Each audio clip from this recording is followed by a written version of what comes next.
welcome back to my channel. Today's video was a viewer requested video.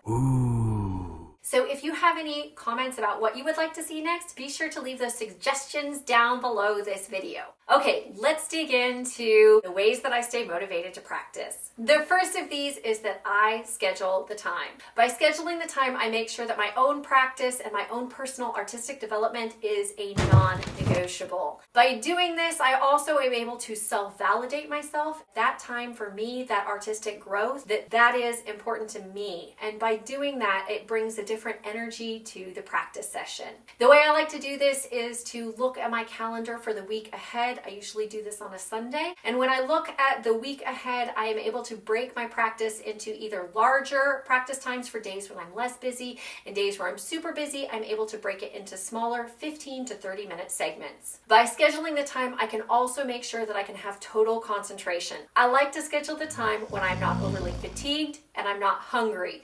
By doing this, I can make sure that I am focused when I'm sitting down. The second way that I like to stay motivated to practice is to create goals. Now, these goals also need a destination. For you, your destination might be preparing for an honor band. It might also be preparing for performance, just like me. Now, by setting daily goals, I'm able to look at all of the little pieces that I need to achieve on a daily basis and on a weekly basis in order to make sure that I am ready to go for that destination. If you are challenged in setting your own personal goals, I highly suggest working with a private applied instructor. By working with someone on your instrument, they can oftentimes see the steps that you will need to take in order to perform well on that destination, and they can break it into smaller bites so that each week you are working towards that greater destination, but you're achieving weekly and daily goals to get there. The third way I like to make sure that I am motivated to practice is to always have 3 reads ready to go.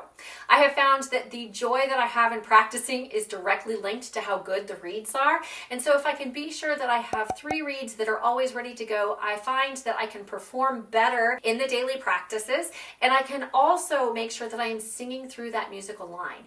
By making sure I'm singing through the musical line, I am able to make music rather than just play notes on a page. And if I can do that on a daily basis in my practice, it will be so much easier when I hit performance. Similarly, if you saw my last video, I do have to do a shout out that you should also make sure that your bassoon is in good working order, because I learned the hard way that just like having 3 good reeds is important to practicing, that you also need to make sure that your bassoon is working so that you have the response and the dynamic contrast to truly make art. Now, for those of you guys that maybe feel like I haven't covered in this video what to do when you just don't feel like practicing, I wanted to separate that into a separate video where we got to talk about what it means to be a blocked creative artist, because I have been in the point in my career where there were days where I just did not feel like making sounds. And I think being a blocked creative is a separate video. So if you want to see that, do be sure to leave me a comment down below and give this video a thumbs up so that I know that we should head that direction. If you're looking for other videos that are along the ideas of what to do in practicing, I do have a video with my dad, who was my first teacher, talking about how to effectively practice. And also I have a video and a blog that I have done with Dr. Maya Stone on the importance of making sure that you are warming up so that you get the most out of your practice time. I will link to both of those videos in the description box down below so you don't miss out. If you want to make sure you don't miss a future video, be sure to click that subscribe button. You can also click the bell for notifications so you'll know the second I upload. I hope to see you guys next time. Bye!